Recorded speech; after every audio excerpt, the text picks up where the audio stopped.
This program is sponsored by Dave Stahl. Air on. Power on. It's time to take your place on the starting grid and get ready for Racer Radio. Your host, Dave Stahl, about to take you for a white-knuckled lap around the motorsports industry, covering everything from top-notch national drivers and crew chiefs right down to your local kid racers and racetracks. Watch for the apex, because here comes Racer Radio with Dave Stahl.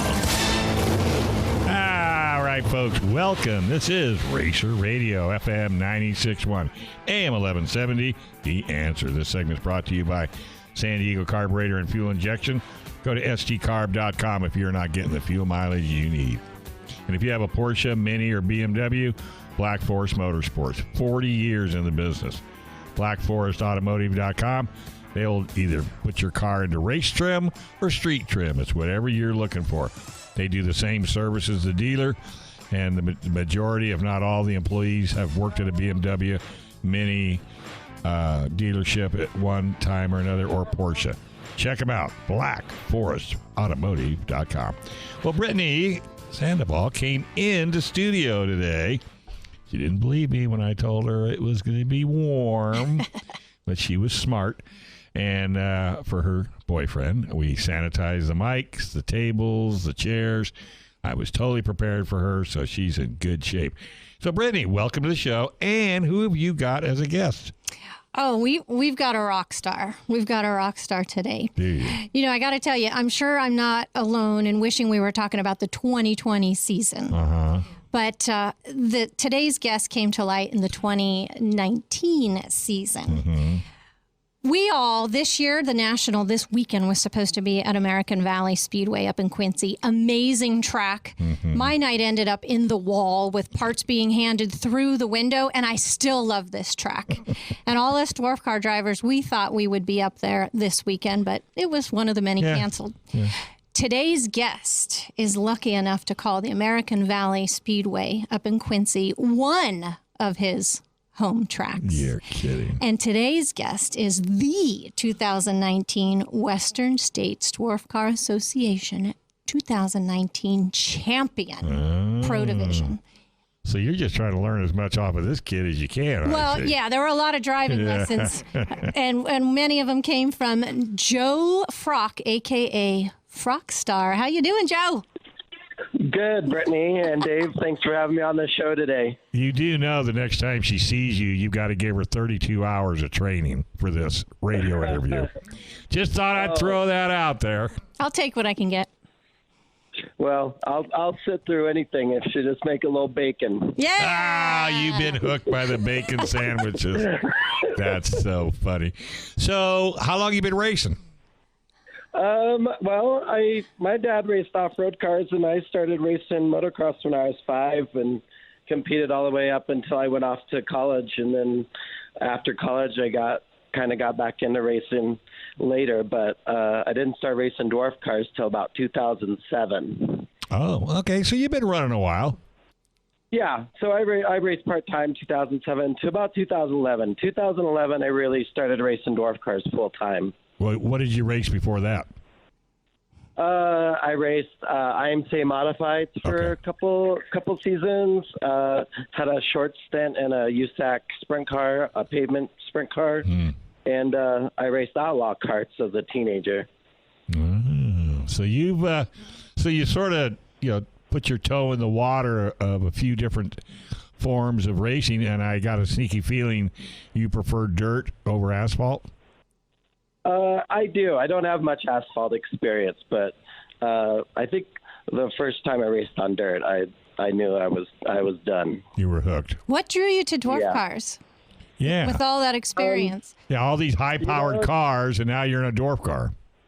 Well, it's funny. After 2 seasons of IMCA, I finished like 4th and 2nd in the championships at the local track in Fernley, Nevada, and I raced for my father, and to say I lost my ride after 2 seasons was kind of embarrassing, but he decided he'd kind of had enough. I wasn't happy with the car, and so he's like, fine, we'll get rid of the car. And So it kind of forced me out on my own. I was off a season and was like just going through major withdrawals from racing. And the track promoter actually of Fernley Raceway at the time, his name was Chris Koklich, had this old dwarf car, which is still running in our club today, which is funny. Nice. But he's like, hey, why don't you drive my car? And it was just an old Eveling chassis, and I just hopped in it, and he let me race it 3 times and finished in the top 3 each time. Jeez. And after that, I was like, okay, I got to have my own car. So that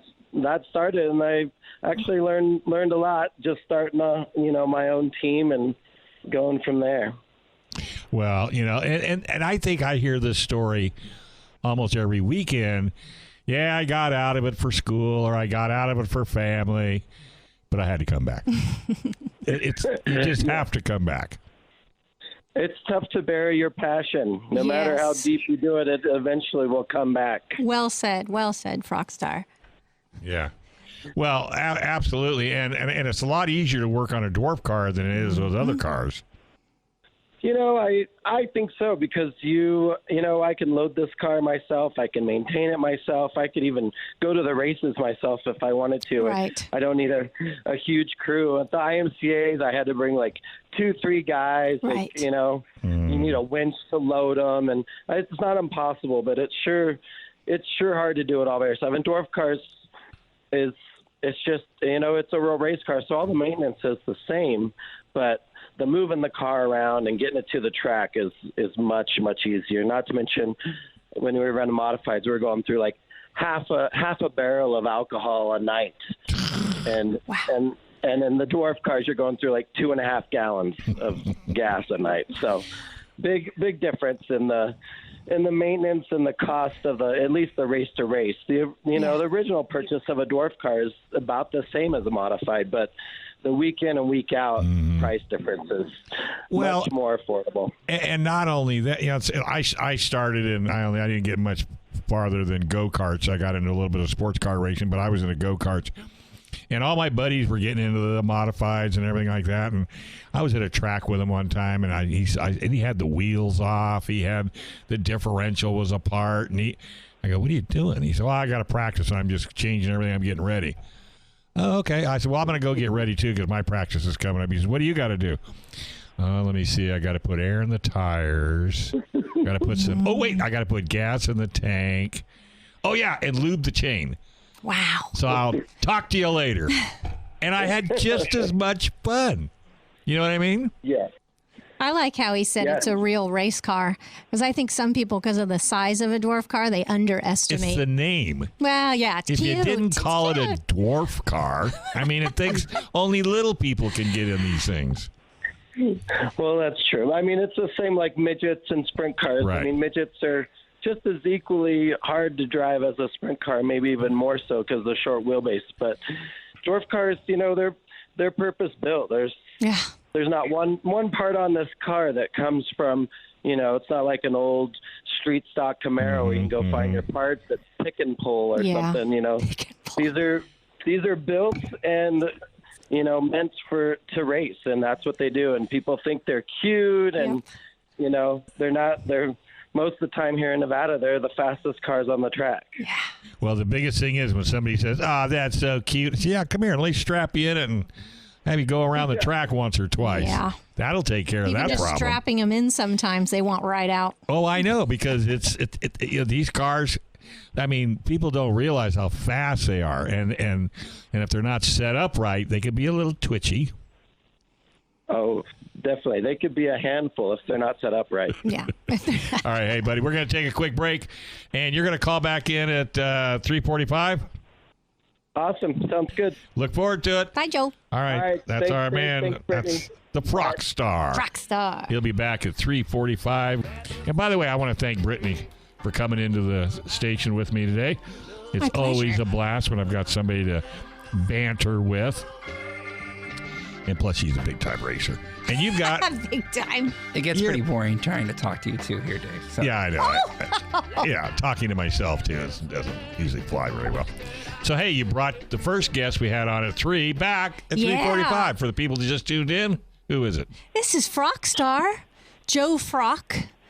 big character, so he needed 2 segments. Oh, is that what well, you know who I bumped? Doug Herbert. Oh, I'm sorry, Doug. NHRA. Oh, okay. I apologize. No. That's perfectly okay because Dougie's going to call in tomorrow. Okay. Go ahead. We're not on air, but he's calling in. He doesn't know. Okay. He'll never figure it out.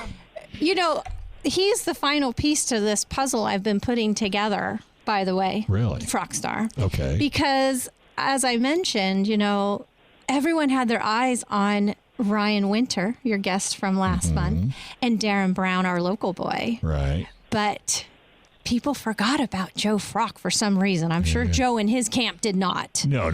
But, I had to bring closure to this because those two were going back and forth, and then in the end. All right. So, Joe, did you like being kind of in the wings, just doing your thing?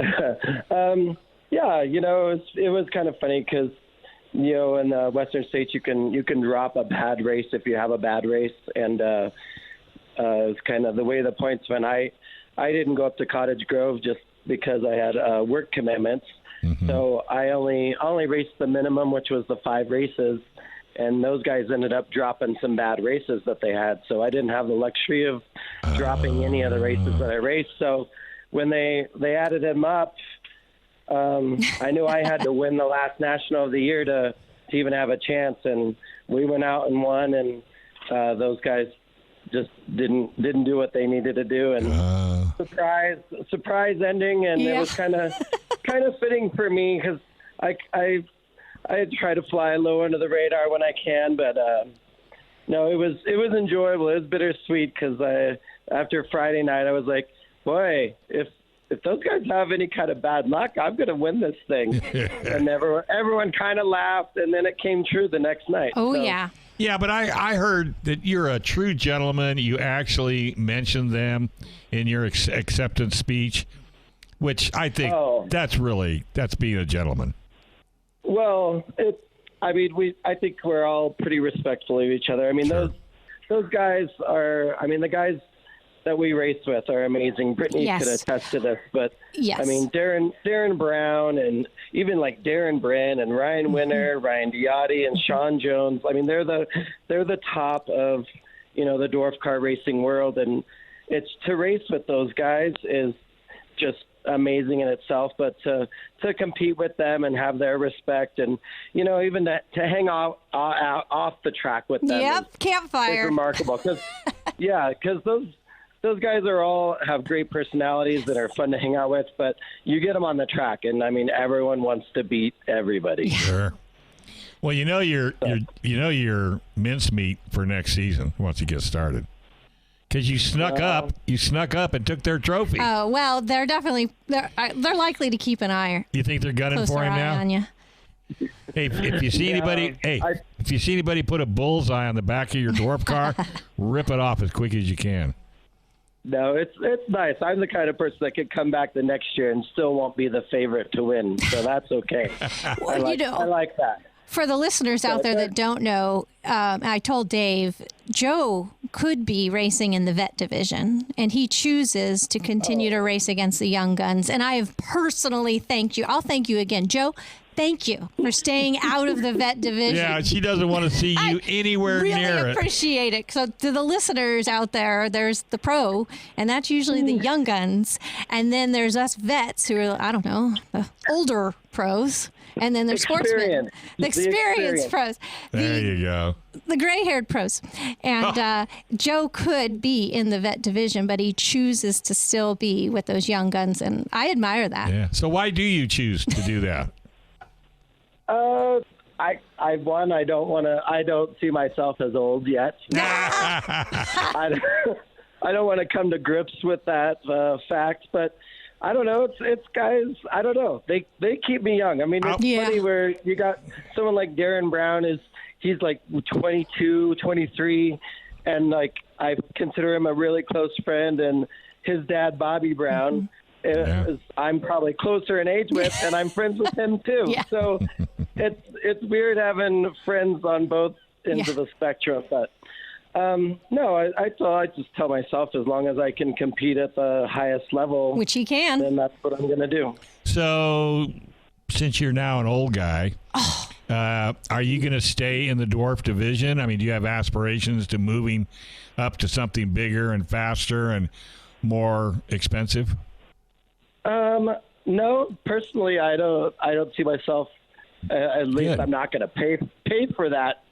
But no, I don't. You know, it's funny is I don't consider the dwarf class like a starter class Right. or a move class. I mean, because I went from modifieds to dwarf. Right. So, I consider them all equal, unless you're racing World of Outlaw sprint cars or USAC or, that's a step up when you're driving for someone else's team and getting paid to drive their stuff. Yes. Then that's a step up. And if that ever came my way, sure, I would love to. But for right now, I'm real happy with what I have and the team I've built and just the success we've had in the dwarf car. Right. Well, and as long as you're having fun, because, when you were in the other divisions, it wasn't quite as much fun as, as you mentioned, it gotten a little bit cumbersome. But it seems to me like you found your niche. He's got himself behind a nice wheel, too. Do you have a new car for 2020? I do. We just built a new I watched 2020 chassis. Yeah, so I don't see him walking away from this, Dave. Dave always asks me, what do you want to do next? What do you want? I go, my heart is with the dwarf cars. And if you're nice, maybe you'll get his old car. I'm really happy with mine, but that's a nice thought. Wait a minute. Let me ask you this. Do you have power steering? That I could just throw in. Do you, Joe? I don't. Oh, you don't? I don't have power steering. Attaboy. What? I don't feel like I need it. I don't know. shocked. I don't need it. Well, I didn't think I did. See if we're on the same track, Joe. When you don't have all of these, comfort features, I think you're closer to the track. You could feel it better. You can correct me if I'm wrong, but it seems to me like you could be, corny as it sounds, more one with the track when you don't have anything inhibiting what it is you're trying to feel. I agree 100%. I feel a lot in the steering wheel, just like you feel it in the seat. Mm-hmm. And it's a combination of the both, the front and the rear. But I've never driven with power steering, but Darren Brown and Ryan Winter both have power steering, and those guys do very well. So they seem to find a way to feel their car just fine. Well, and I know they've driven probably both non and with power steering. Yes, so they have. That'd be a good, guys to get on just to get a different perspective of it. But no, I'm kind of like you too. I like, I want to get as close to the car and the ground as I can. Yeah, if I can muscle a car around, I have no problem with it. But in their defense, those guys, they're kind of skinny and, their arms. That's their young. defense. Sorry, Joe. No bacon sandwiches for those guys, that's for sure. Yeah, maybe hilarious. that's the ticket. More bacon sandwiches, the stronger you are to drive your car. I think I know your secret. And you said I could bring this up. What do you do in staging, Joe? So I told Dave I'm starting to ask people about their superstitions, and it cracked me up when you told me what you do. And this might be why he has that extra strength. What do you do? Normally, you can find me taking a nap and staging. Right. His eyes are really big right now. My nerves. Oh, you know who else used to do that? Dale Earnhardt. Oh, see, there you go. Oh, my God. Joe, this has been an absolute blast. I knew when Brittany asked me if we could have 2 segments for you, I went, really? And now I understand it totally. So, you're like, we're going to bump the NRHRA guy for this? How about that, huh? Hey, buddy. And it was well worth it. You have been an absolute joy, and can't wait to talk to you down the road, and we'll shoot you off some stickers for your race car. Well, just want to say thank you for having me on, and it's radio shows like this and you, Dave, that just keep motorsports alive and well. Well, I take that as a true compliment coming from you, and I love having Brittany in studio, and we'll talk to you down the road, my friend. Awesome. Thank you, guys. Have a good day. You too. This program is sponsored by Dave Stahl.